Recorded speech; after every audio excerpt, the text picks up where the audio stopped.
Right, good evening and welcome to Family Matters. As I said earlier, I'm standing in for, or rather sitting in, for John Jacob Curia, who's away on leave, and he's got a few things going on, so I'm standing in for him. Big shoes to fill, but certainly hopes that we will have a good conversation nonetheless. Now, I would like to introduce a number of people to you without necessarily stating what the topic is about. And if I'd like my producer to just kind of get rid of the caption for a second, because you'll know what I'm doing in a moment. Okay. Without much further ado, I'd like to introduce you to my wonderful guests tonight. And starting on my immediate left, this is Juliana Auma. You are a mother and many other things, right? Yes. And let's leave it at that for now. Okay. This is Juma. He's an IT expert in the making. Certainly we hope not the criminal kind, the hacking kind, but he's an IT student. In the middle, of course, we have a gentleman by the name of Kipiego. He's into some very interesting things. And on the far end is a lady by the name of Virginia.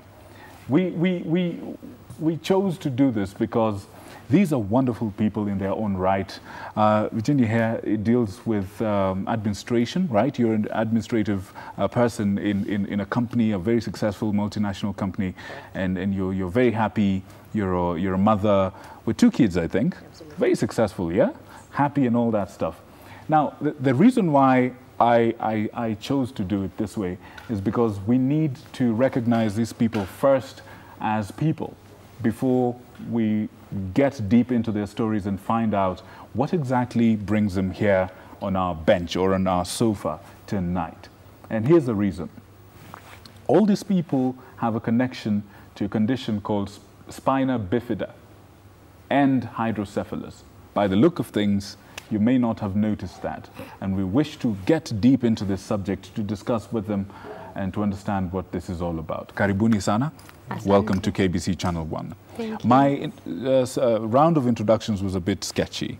So I'd like all of you to just kind of tell us a little bit about yourself. And starting with you, you said we should finish with you, but we're going to start with you. Virginia, tell us a little bit about yourself, who you are, what you do, as briefly as you possibly can. Let's go. Victor, thank you for having us here. Like I said, my name is Virginia Mohodia. I'm an administration officer in a very successful FMCG company in the industrial area. I'm also a mother of 2 girls, one who's 9 and the other one who's 4, and a wife as well. And I can say, counting my blessings in life, being hydrocephalic is one of them. Wow. I am not sure if you wanted me to say that at this point. No, that's great. That's great. That's great. Yes, that's thank great. you. It's good. It comes together properly. And who is the gentleman sitting next to you? Is he? You must specify, because you see, when you said you're a wife as well, people naturally assumed that the guy who's smiling right next to you is responsible for that title. So maybe you should clear the air, sir, unless you get into trouble. Okay, I am Martin Kibiagon, and I'm a clinician at AIC Kijabe Hospital, particularly working on the side of Bethany kids. However, I'm also working on the side of the adults in the department of neurosurgery. I've been working in that particular department for the past around 3 years. And I can just say it was a God's calling for me to have served, because it has brought me closer to search for the patients or the children whom we have been handling. And it has really touched me and has given me a lot of passion to serve them, because they are God's people. That's wonderful. I'm a married man. Thank you very much. One wife called Sipora Njami. Fantastic. And I know she's watching. Fantastic. This is very good, very awesome. Now, the gentleman, to my left, I can safely assume you're not married. Yes. Yes, especially with your criminal tendencies. I think we would be in trouble. But tell us a little bit about yourself, sir. Oh, thank you. I'm John Leon. Yes. A young adult living in Spina Bifida. Yes, and I'm a student, as you said, doing IT, but definitely I'm not doing IT for criminal purposes. Right. My purpose for doing IT, I love technology with passion, and I'm basically focusing on creating systems and softwares which will help persons living with disability to make their life easier and comfortable. That's wonderful. Yeah. That's wonderful. That's wonderful. Thank and you. I'm glad to have revised my estimation of you. And now to you, my dear. Yeah, thanks, Victor, for having us. I'm Juliana Auma. I'm a parent to a young girl who was born with Spina Bifida and Hydrocephalus. And I'm also a mother of another son, Joshua, who was born healthy. When I say healthy, he doesn't have any birth defect, so he's okay. And I'm also the founder of the Spina Bifida and Hydrocephalus Association of Kenya, which is a group of parent support groups that are spread across Kenya. And I also run the House of Hope, a halfway house in Kijabe that accommodates families that come from far-off areas as they come to seek treatment for their children at Bethany Kids Kijabe Hospital. Right, Yeah. right. That's wonderful. It's wonderful, and I must say, it's a wonderful thing that's happening in Kijabe. Yeah, it's something we all need to know about. We're going to get deep into that in a moment. But first things first, Doctor, can you tell us something about this? Can you break this down for us? Define for us what these complicated sounding terms are. Spina Bifida and, of course, hydrocephalus. Please, as simply as you possibly can. Okay, I'll try to use a plain and a simple language, Please. not more of medical terminologies. And I'll start by trying to explain what Spina Bifida is.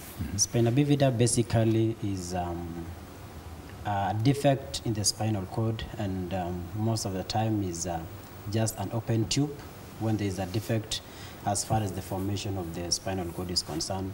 Now there'll be a swelling at the back, which in some instances can be open and some instances can be closed. So that is basically what we call Spina Bifida, and depending on where this swelling comes at, it can present with different deformities for a patient, because when it's high up in the spinal cord, then the complication will be high. But when it's on the lower part of the spinal cord towards the tail end, then it means the complications are less severe. And so these differences, is there anything in particular that causes, that determines where it occurs, either in the upper side or on the lower side? Basically, once again, because later on we'll realize one of the cause, or what are the causes of this Spina Bifida, so of which one of them we are saying it's not known. And then the second one, you normally say it can be heredited. So that means if there is a sibling in a family who had the Spina Bifida, then the chances for the next child to have will be the same. But the other one now, which is a bit common to many, is the lack of folate, or what you call folate deficiency in the body. So that is why most of the mothers, when they are pregnant, we normally encourage them to go to the clinic as soon as they realize they are pregnant. And when they are pregnant, that's the time when they'll just go and be started with folic acid, which is very important to be taken during the process of organ formation in the body, and therefore including now the spinal cord and also the brain. All right. So when it's taken now, that's the time when it will help in that formation. So when there's that folate deficiency, then it can be one of the causes. All right. Now tell us about hydrocephalus. Hydrocephalus, on the other hand, is now hydro means water, and cephalus means the brain. So hydro means the accumulation of the fluid in the cavities or in the ventricles within the brain. So this accumulation can either be because of obstruction, because normally when the fluid or the spinal fluid is formed, it has to be absorbed in the body through the spinal cord. But sometimes you'll find some patients or some people might have a poor absorption, or some may be having obstruction. So therefore this cerebrospinal fluid will build up, causing now what you call hydrocephalus. So is it normal to generally have fluid in the head? It's very normal. Every person. What is its function? The cerebrospinal fluid is very important in the body because, one, we have to realize that first there are different sections of the brain which produces those cerebrospinal fluid. So first of all, it helps as far as the issue of the oiling of the brain, because the brain, of course, needs not to be dry. And then at the same time, it also forms or is very important in the body, because when the cerebrospinal fluid also is produced, then it has to be reabsorbed back into the body. So it also plays a very important role as far as the shock absorber and also as far as the absorption in the body is concerned. So generally there needs to be a smooth flow of this fluid in the brain. Definitely. There should be a smooth flow of the fluid in the brain, because when there is no flow, then it means there is a problem, and that problem basically now will cause the hydrocephalus, which I've already said. Later on, we realize the cause of this hydrocephalus are varied, and I believe we shall discuss during the course of our discussion. And maybe just to get a little bit technical, is there a chance that some cases might be mixed up with what could be maybe just a plain ventricular enlargement? Once again, because most of the time for us to make a diagnosis that someone has hydrocephalus, first we have to see the signs of that, how that individual or that patient presents, and then by that, then we have now to do an imaging, and most of the time we used to be doing an imaging called ultrasound, but right now we are now doing a CT scan, which helps now to divine or to show the anatomy of the brain. A clearer picture. A clear picture of the brain. Then now, and having seen now that clear picture of the brain, then it will determine the neurosurgical intervention which can be made. Otherwise, there are those who will be having mild and which basically may not need any neurosurgical. So not all patients who have hydrocephalus requires neurosurgical intervention. So it depends also on the signs and the symptoms which that patient has, and also the severity of that hydrocephalus based on the CT scan findings. All right, thank you very much. Now, Leon, tell us a little bit about your own journey. When was it discovered that you have this condition? And just tell us a little bit about that, please. So it was discovered when I was born. I was brought to this world back there in 1998. And according to my mom, the way she narrated the story to me, she told me that, yeah, there was it was like a wound back there. And God is great because I was operated back there in Kenyatta. So this is, just a second, this is one of those cases where you said it could either be like a swelling or an open wound, closed or open. Yes. So in this case it was open. Yes. All right, please. Yeah, that's I was operated. And at that time we didn't know about Kijabe Hospital, the Bed and Kids. But later in 2004, when I was in class 1. That's a whole 6 years later. Yeah, so six years later, my mom had a friend who informed her about Kijabe Hospital, and that's when we took the initiative of going to Kijabe. And when we went to Kijabe, we found a great team there. There was this doctor called Dr. Bransford, although he retired. He's the one who he checked all how I was operated, and at that time, because when you have spina bifida, there are some inside disabilities that come, you can't control your bladder or bowel. So at that time, I was just messing. I didn't know, my mom didn't know all about that. So Bed and Kids, when they brought that information to my mom, and then there's this process called CIC, clean catheterization, and she was taught how to do it. And since after she was taught, now that's when she started doing it for me, because that time I was a kid. I didn't know. I saw she was disturbing me. And so when I was 10 years old, now that's the time she had to teach me how to do it yourself. How to do it myself. And yeah, sometimes it was a challenge. Sometimes I couldn't do when I was in school. So if I couldn't do, definitely I would have messed. And kids would have laughed, saying they're seeing a river, seeing those bad words. But I can say, because before I was in a regular school, I was not in a special school. But we had not known any information about special schools. But later, when I joined class 6, I was taken to a special school where I found other students, other kids with the same condition like me. How did that make you feel when you were able to find, first of all, just back up a little bit, when you were able, you were about 6 years old when you were taken to Bethany Kids. And how was that experience for you, finding that you're not alone? All the changes that you're seeing on your body that are different, other people also have the same. And then also this new case, when you were taken to a new school, a special school, and you realize that there are other kids with the same condition. How did that make you feel? Actually, I stopped hating myself because before, actually, I never liked doing the CIC and stuff because I kept on asking God, why am I not like others?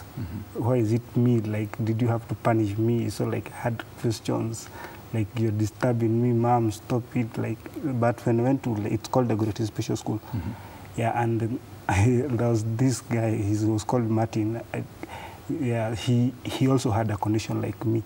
And the same medication he was using, the same equipment he was using were the same which was given in bed. And then I was like, okay, so I'm not the only one. Right. So like I said, and then Mom was introduced to the support group, SHAC, with Mama Phoebe here. Right, right. And when she went to the group, she found that there were many parents with children with the same condition like me. So you see this encouragement, this like hope, like we can make it here, because I have friends who are like grown-ups, adult. She's an example, and others who I work with back then, Bethany. Some, they have a family, they have good jobs, and you can't say they have Spina Bifida. They accepted themselves. That's wonderful. That's wonderful. As I saw that, I said, who is me not to accept myself the way I am? I like that. Yeah. I like that very much. And I'd really like you to jump in on this. Is what he says familiar? First of all, just tell us a little bit about when your own condition was discovered and what was the, the reception. How were you feeling at that particular time? What happened? Back in 2003, I was in Form 3 in a school in Kajiado. I believe it was on a Wednesday when I began having some backache and continued getting worse. By the next day, I had to go to the dispensary, and they diagnosed me with rheumatic arthritic heart fever. And I'd seen someone with it, and I told God, no, I cannot have that. I was referred to Kajiado District Hospital, where I went, and I saw a doctor. I'll never forget. He said, I will not even give you any painkillers. And he wrote on a pink slip of paper, go and see Dr. Lubanga, in International Hospital, room number 6, Doctor's Plaza. And I was to go home immediately. So when I went home, around that time, there was a lot of stigma towards Kenyatta. And of course, my parents took me around all other hospitals. And all this time, I continued getting from bad to worse. I lost my motor ability. I couldn't do things like button my shirt. I couldn't tie my laces. So what sort of timeline are we talking about here? From when you were given the pink slip with a doctor's, with a note to the doctor, to the time when you're starting to find some of these symptoms, like losing your ability to move and all that stuff happening? They happened in quick succession. I cannot quite remember the time, but I do remember that was before the pin setting, and when the pin setting, it was horrible. I remember I'd bang my head on the wall. What was it, a matter of days, a matter of weeks, hours? Days. Days. Days. And long story short, eventually in February 2004, I went and saw Dr. Lubanga. We did a CAT scan. He did some physical examination. Then he requested for me to do a CAT scan within 7 days, which we did. Once we brought back the results, he said, you have hydrocephalus, and we need to operate. And that's when you realize that the society can be cruel. Not one person gave me a story of hope. Not one person encouraged me. Everybody told me, don't agree to brain surgery. We know so-and-so who had surgery and died. Someone else had surgery and became vegetative. It happened too quickly for me, but eventually I had to have the surgery in February. And by that time, I had some issues with the school I was in because they refused to accept I was sick, and I was the head girl at the time. And I had to change schools. So the new school I went was very supportive. Mercy Girls in Ilabaravin, very supportive. Great school. I wish I'd begun my Form 1 there. So I had my first surgery in February, but a little later after I went back to school, the shunt migrated. And I had to have surgery again in August. So just a second there. I think at this point it would be good to define what sort of surgery typically happens. Doctor, could you please shed some light into this situation? She's talking about a shunt. What, first of all, is a shunt? And what sort of surgery typically would happen at this particular time, if you may, just before we come back? Okay. One way of managing hydrocephalus, there are two ways currently. One is the putting of the shunt, the one she's talking about. And we normally put a shunt inside the ventricle because I think the problem which she had is that the CSF or the cerebrospinal fluid was not flowing, so it had to be diverted. And one way of diversion is by putting a shunt, and then when you put the shunt inside the ventricle, it passes underneath the skin through up the peritoneal cavity. There's a space behind around where the kidneys are behind, which is empty, and that CSF can be emptied there so that it can be reabsorbed back into the body. So really a shunt is some kind of... it's a tube. A tube, it's right. A tube. It's right. a tube which is now draining that fluid because it's being produced every day in the brain. So it doesn't have... So how do you regulate the flow? Are there like valves or something? Because I would imagine if it's a tube, right, and if it's draining all this fluid, then we would just drain it continuously. Is there a mechanism to regulate the flow? Yeah, there are, once again, based on the severity of that hydrocephalus, there are different types of shunts which have been designed. Right, there are those which are called valveless, and then there are those also which have been calibrated in such a way that in terms of the diameter. So once again, it's based on how the patient looks like. So it cannot overdrain. It's not a very big tube. Right. So it's just a tube which has been designed specifically for that, and has been researched on by the whole neurosurgeons who have done, and they have always been devising and revising to fit the best management for the patient. So basically, that's what she was, I think what she was put on. Now, when she says that the shunt has migrated, what does that mean? Yeah, migration of the shunt is in fact, once you put a patient a shunt, you cannot say now that patient is okay and you're not in any problem. There are some other complications which are associated with this particular shunt, and one of them is sometimes the shunt can block. So once it blocks, the patient becomes sick again. Like if it's an adult now, develop headache. Some even will end up having what we call convulsions, and then some will even start vomiting. So that is one of the complications. The other one now is shunt can disconnect. So once it disconnects, it's inside. When you do a CT scan, you'll find it's inside, but that's already disconnected. Then the other one now is after disconnection can migrate. So that because always when you are... So to migrate is to move, essentially? Yeah, to move away. Away from where it needed to be to so somewhere else. It's inside the brain, but when you palpate, you will see that there is a valve which is normally supposed to be seen. But sometimes when you see, you will find that that valve has already shifted to the next location. Right. And that migration is not only on the side of the neck, they can even migrate even on the abdomen. So that is why to diagnose that one is by seeing the symptoms of the patient, and the signs and the symptoms, and then now you'll have to do an X-ray, what we call shunt series, where you'll do an X-ray of the neck, then you'll be able to see. So that's one of the other complications among them. Then another one also can fracture, it can just cut itself. Yeah, now you'll see it's inside and it has already fractured itself. So that's one among the other. Then another rare complication is overdrainage. If you put a very big shunt, then it will overdrain, and then now the patients also will become symptomatic. So that is one among the others. And then another worst one which you normally fear is shunt infection. If the patient develops another meningitis, which of course affects the brain, that shunt will have to come out, because you cannot treat meningitis when someone is having the shunt, because you'll have the bacteria will be hiding inside that particular so it has to be removed. It has to be removed. Yeah, so that's back to square one. Yes. Sorry to interrupt you, but thank you so much for that clear explanation. Tell us now. So you have a complication. Your shunt has migrated. How long since the initial operation has this happened now? I had the next operation for 6 months. 6 months. The shunt has migrated. What happens now? I like how I've told the story because I came to understand it much later. Right. So allow me to fast forward, then I'll tell you what happened. Please. So I had my second surgery in August of 2004, and then I sat my exam. And after I sat my exam, because like I said, everything happened so fast, I was not given time to understand what this shunt is. I was not told what my prognosis would be. I was not told anything. It's like we have to... You were in the dark. I was in the dark. And of course, it's a devastating diagnosis, because the moment you're told you're sick at 17, you're starting this treatment. Then the doctor says, no, we have to manage. And you're wondering, okay, so what do you mean manage? Why can't you treat me? And I went through what Leon went through. I had a lot of suicidal thoughts, and I thank God I never had the courage. And I pleaded with God to take me, but he didn't. I asked God, because by that time it had come out that the hydrocephalus was the result of meningitis. And I told God, why help me? Why take me through meningitis for you to have me suffer this way? And I took to drinking alcohol. I drank a lot. And that was my denial. I later realized when I stopped drinking that I was actually drinking because of denial.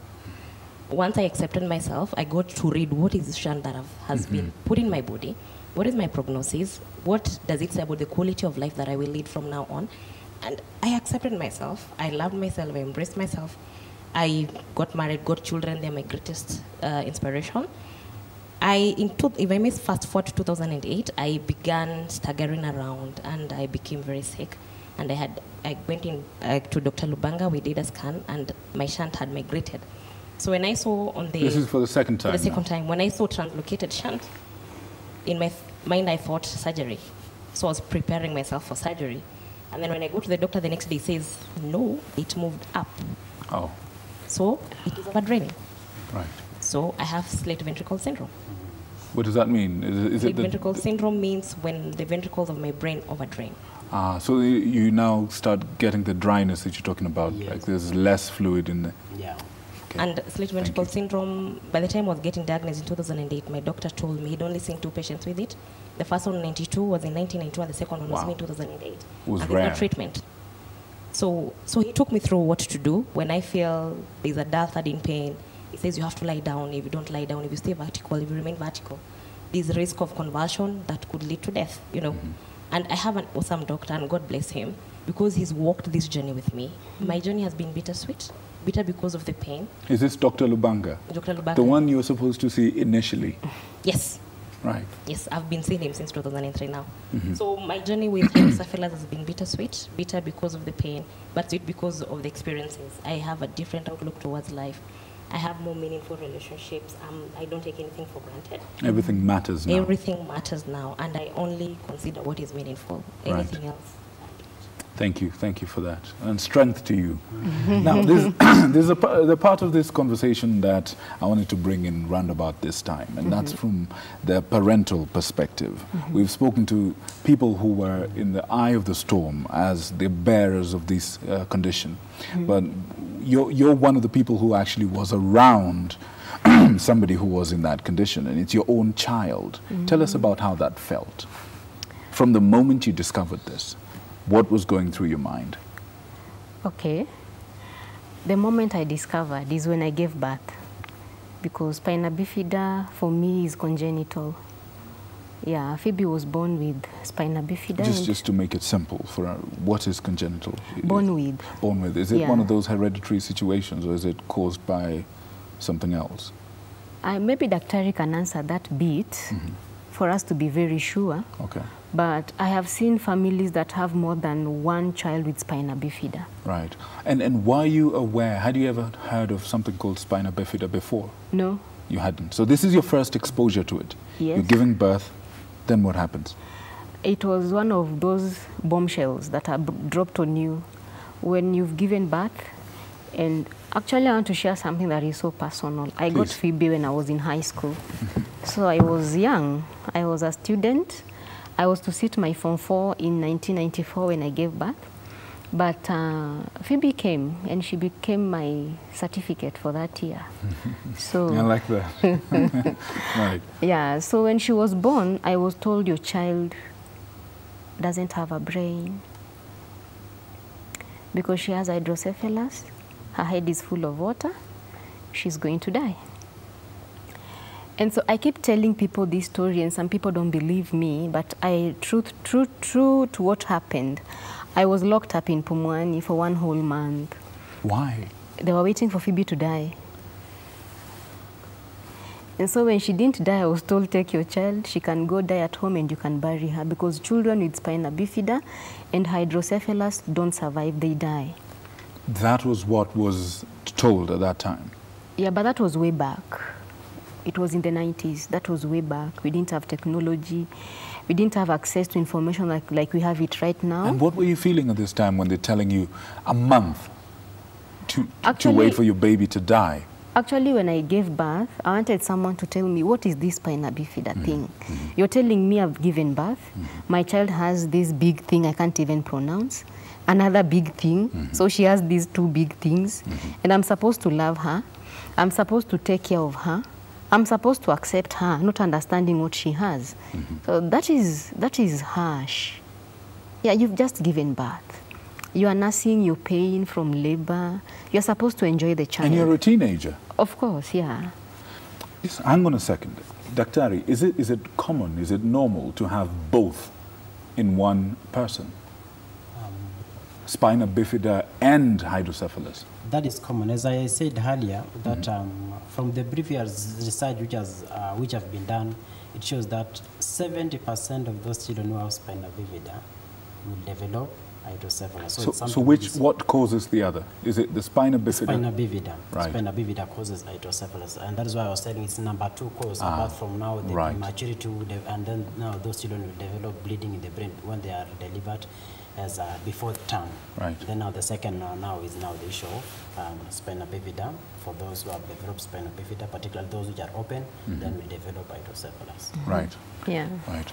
So you this month, what was going through your mind, and what was the turning point for you in terms of, you know what, something needs to happen out of this situation? Well, much as I've not, by then I had not been in touch with medical fraternities, the hospital. Actually, it was my first time to be admitted. Wow. Yeah, I believe God really loved me so much. I wasn't sick when I was young. So it was my first encounter with the hospital. And so for me, in my own small understanding, I would wonder, if the child doesn't have a brain, why is she breastfeeding? Right. Yeah. Why is she crying if she doesn't have a brain? Yeah, why is she sleeping and waking up? If you don't have a brain, you're just there. You lie there, lifeless. From my basic biology, I thought this is not right. Make sense. Yeah, right. There's something amiss. So when I started asking so many questions, I was told, you'll just take your baby home, and if she survives, okay, but she will just die. And you can bury her. They thought they were preparing you for the worst. Of course, but God was preparing them for the best, because Phoebe is still alive to date. Wow. Yeah. Wow. What is she now? 24? She's turning 25 November 1st. Wonderful. So her birthday is soon. Wonderful. So you can bring the cakes. Wonderful. Wonderful. I love cake. Yeah. Just a second here. Daktari, this kind of misconception, this kind of lack of understanding, has been blamed, you know, for some of the mishandling of these cases. What have you got to say to that, to what Mama Phoebe has just said? Is it because the research wasn't there before, or is it like a general ignorance of the subject, or is it a taboo, or is it stigma? I'm very sorry to say that there are some myths which the medics themselves have taken instead of allowing those people who doesn't have knowledge to believe in. Because in our societies, most of the mothers, when they come, the first play most of the time is the mother will be asked, maybe there are some drugs which you took, or maybe it's a curse to your clan or to your community. That is the first thing. And it's a shame for a medic to take the same concept, and now when the patient goes to the hospital, instead of keeping the hope, then start now telling the patient that this child might not stay for 1 month or so. Who are you? Because God is the one who is in control of our life. And we have seen and we have converted very many lives of our children who are coming to our facilities. So that is wrong. That is now, and I believe as a time caused by its lack of understanding, because when someone does not have a knowledge about managing something, then I think it would have been wise to refer such a patient or such a person to another facility. But the most important thing is whatever it comes out from your mouth as a clinician or a doctor determines the life of a patient. We can kill using our tongue. Your mouth, right. Yes, the moment you tell this one is useless, will die, then that mom is now becoming discussed in the community, and now she can even now have that negative attitude about even that particular child. So most of the time, how we manage these people first is when they come, mothers first, we normally give counseling. We encourage them. We have chaplain, because one of the work of the Bethany kids is compassionate and also spiritual care. So we encourage them, and when they associate and relate with the others, then now they love that work. So that's something which is common, and I believe as time goes by, people have had knowledge and they have known that this is something which can be managed, and I'm happy because of the campaign which they are doing through SHAC, that this is an awareness which people should know. Those are the children who are the angels of God, and they need to be taken care of. Right. Now, there's something that has emerged from what you were saying, and that's, of course, the aspect of information. And then just before I ask you to come in on this and then comment on this, I would like to ask you, Juma, tell us about how the news or how the whole subject of your condition was broken to you, and how the people around you. You know, I remember earlier we were talking and you mentioned two things that are absolutely critical, and I'd like you to share about them later. But now, tell us about how this news was broken to you, and if you have any regrets or wishes that perhaps something may have been handled differently. Like she said, you know, she wished, you know, these guys would have handled that whole thing differently. Please. I can say mostly, Mom, I know she's watching. She played a bigger role in telling me about my condition, but she waited until the time I could understood.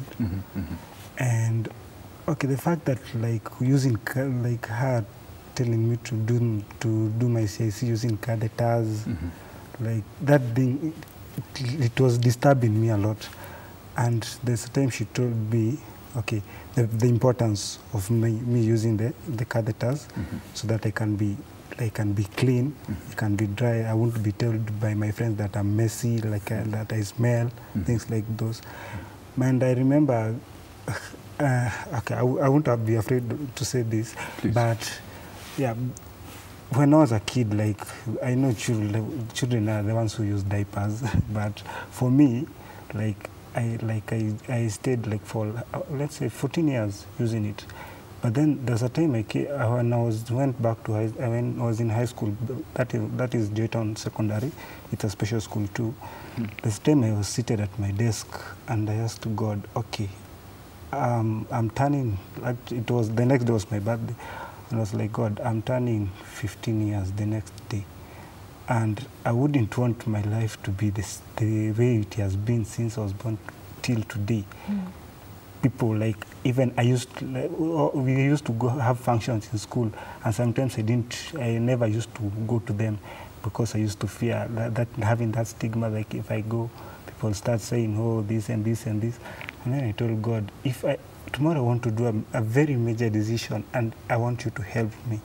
I said, if there's something, I'll quit using those diapers, and I will believe in myself and do what I'm told, using those catheters to do my CIC, and like so that I can stay clean, dry, the way Mom says.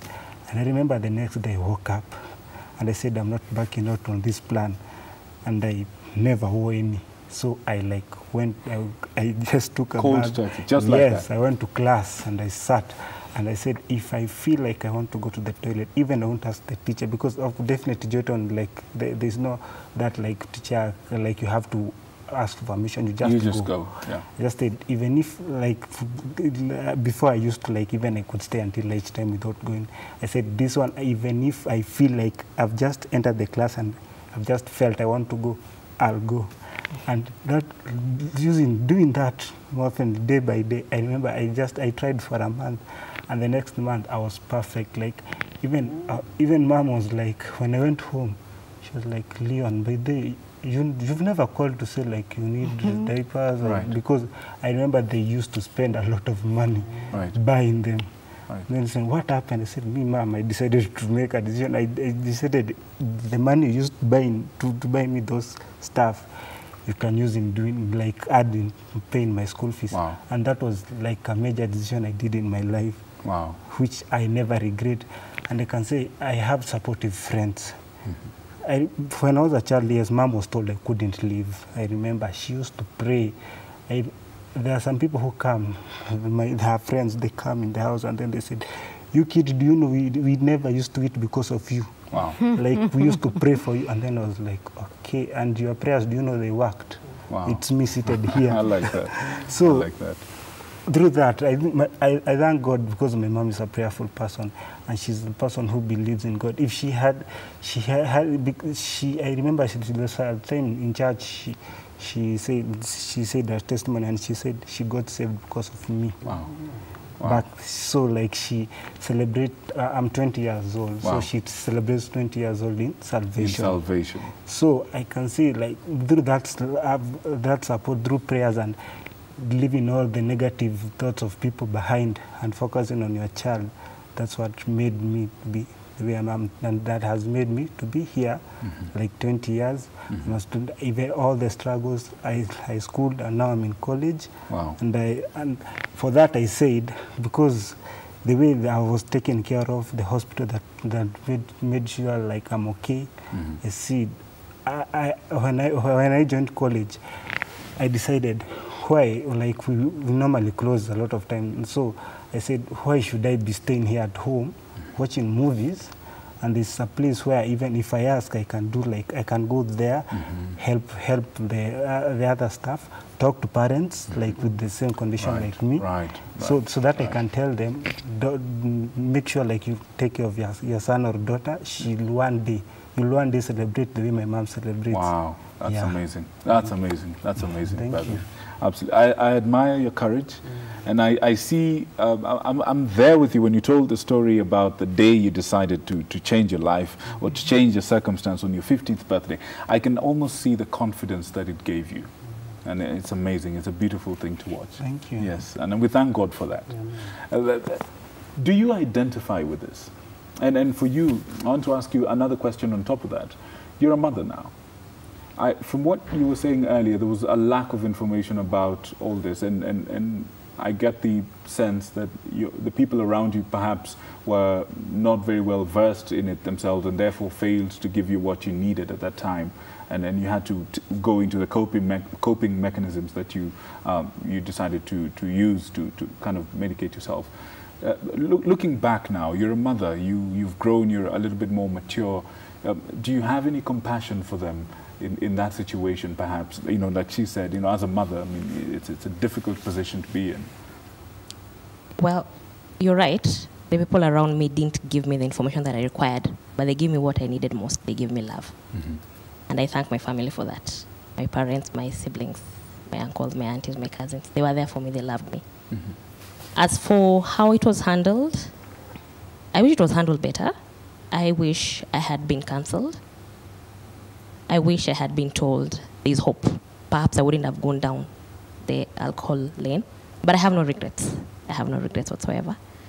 I believe what I went through is what has made me be who I am today.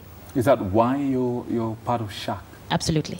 Fantastic. I am proud to and be hydrocephalic. Good people, she's proud enough to actually come with a T-shirt. You can see that on there. Yeah. And just a second, tell me about SHAC. You're the founder of SHAC. Tell us about what inspired that.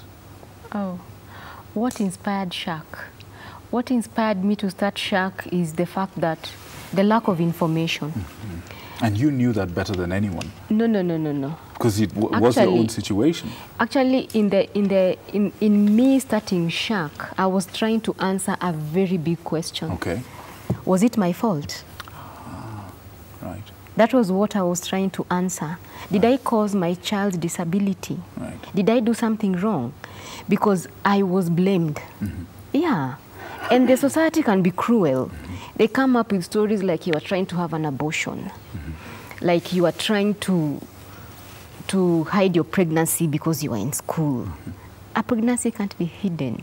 You can't hide it forever. 9 months comes and you have to push it and you have to give birth. And the baby is here.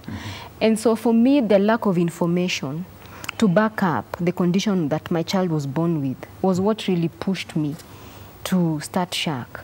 And also to find a married woman who has a child with Spina Bifida and Hydrocephalus like me.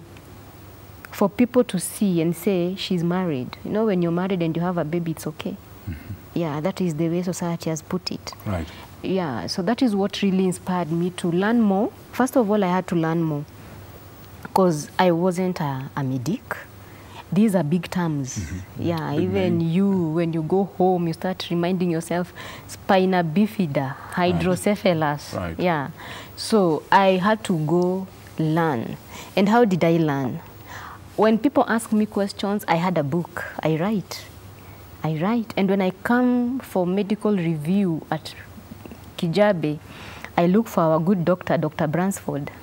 And I asked him these many questions. And I remember one time Dr. Bransford literally ran away from me told me this woman has a lot of questions. Right. What he didn't know is he was building me. He was building my capacity to go out there and talk to families with confidence that I'm giving them the facts. Yeah. So after I had learned the basics, I remembered how I struggled going to Kenyatta to get treatment for my child for 3 months, and I didn't really find it. When I was able to get to the neurosurgeon, I was told I had to wait for 2 years because the waiting list was that long. Wow. Yeah, it is the largest referral hospital in Kenya. Right. So by then, everyone would be referred to Kenyatta. So for me, I felt, let me go back to Kenyatta. There's a big gap. Yeah, so when I went there is how we began Shark. Shark. When was this, by the way? Oh, many years ago. Many, many years. Shark has been here for quite a while. Awesome. Yeah, that is 2002. 2002. That's what, like 16 years at least. Yeah. So now, at this point in our conversation, I'm informed by my director, rather sadly and regrettably, that we are out of time. Oh. However, I am happy that all of you came here because you're a living testimony, right? And Doc, you've been very instrumental in breaking things down, explaining the medicine, the science behind all the things that they've been saying. But I would be unhappy, very unhappy, to let all of you go without this one thing. I understand that this coming Thursday, there's an event. Can you briefly as you possibly can, tell us a little bit about that event? And I would like the information about your organization. We call it SHAC, and I'm quite familiar with it, but I know there are a number of people out there who are not. People who genuinely need this kind of knowledge and this kind of support. So would you please share details of the upcoming event and details of your organization for the sake of our viewers? Okay. Please. Yeah, thank you for allowing us to talk about the upcoming event. So every year we celebrate the International Day for Persons with Spina Bifida and Hydrocephalus. It happens every October 25th. And normally we've been doing a lot of walks. And we've realized that we invite key people and all they do is attend the walks. After that, they go. But now we want the activity to be more engaging, so we have planned a workshop. Yeah. And this workshop will be focusing on the areas that we need for policies to be implemented. In Kenya, we have the very best policies, but they are all on paper. From the Disability Act, from the CRPD, from the SDGs, from the Constitution. So most of them are all on paper. So it's about time we start engaging the key people and telling them, like when we talk about healthcare, we need access to healthcare even as persons with spina bifida and persons with disabilities and persons with hydrocephalus as well. So is this healthcare and the health cover inclusive of our special needs? Those are some of the key questions that need to be answered. Yeah. And also there's another key area. When Leon talks about using a catheter, when Virginia talks about having a shunt, do you know we have to pay taxes when they come to Kenya? Wow. Yes. So for them, their lives are at risk. If you don't have money to pay for the tax, then we can't get these products. Am I right, Doctor? Yeah. This is ridiculous. Because these products are donated by our partners, Child Help, and we are wearing them today. Wow. So Child Help is kind enough to donate free of charge. So these are some of the issues that you wish to be raising with your awareness in that workshop. Yes. Brilliant. Do you have a location? Oh, All Saints Cathedral. All Saints Cathedral. Thursday. We start at 8:30. In the morning? Yes. And we are there up to around 4. It is our day. We are celebrating our children, our people. Brilliant. Yeah, and even our service providers like the doctors, the nurses. Brilliant. Even the media. Fantastic. Yeah. Fantastic. I absolutely love that. Yeah. Now, can you tell us about as we wind up, can you tell us about the slogan at the back of your T-shirt? Yeah. You want to read for us? Yes, yes, please. Turn around. There you go. Providing hope at Shaknai. All right, I love that very much. Providing hope. Yes. And then I certainly hope, good people that are watching us tonight, that the stories that you've heard this evening, I know we haven't had enough time to delve into this deep and all-important subject, but I certainly hope that stories that you've heard tonight, as brief as they have been, the story of a mother who's bewildered at all this new information being thrown at her, and a lot of stigma at that, and the courage to seek out answers. And right now she's a blessing to so many other people as she's sharing her story. The courage of a young man to live with a condition that attracts a lot of stigma, the courage that he had to take on his 15th birthday to change his life for the better. The courage of a young lady to decide to accept herself and shed off the trap and the problem of, you know, medicating her pain and what she felt about her condition. And look at her today. She's shining, she's growing, she's even glowing. As a matter of fact, she's a mother of two. She's successful as a human being, as indeed as a person who has this condition, and a doctor who's passionate about this condition, a doctor who, in his own words, has said that interacting with this condition, with this condition in terms of solving problems, bringing clarity to parents, has even brought him closer to God, and he considers it, in his own words, a calling. It's a wonderful thing. I certainly hope these stories have had an impact in your life. And as we wind up, we wish you a good evening, a wonderful night full of God's blessings. And please don't forget, on Thursday, 25th of October at All Saints Cathedral in Nairobi, it's happening, the awareness workshop for Spina Bifida and Hydrocephalus. We certainly hope that will be a blessing to you as well. My name is Victor Muyakane. I have been standing in, or rather in this case, sitting in for John Jacob Curia for tonight's edition of Family Matters. And with that, we say good night and God bless you.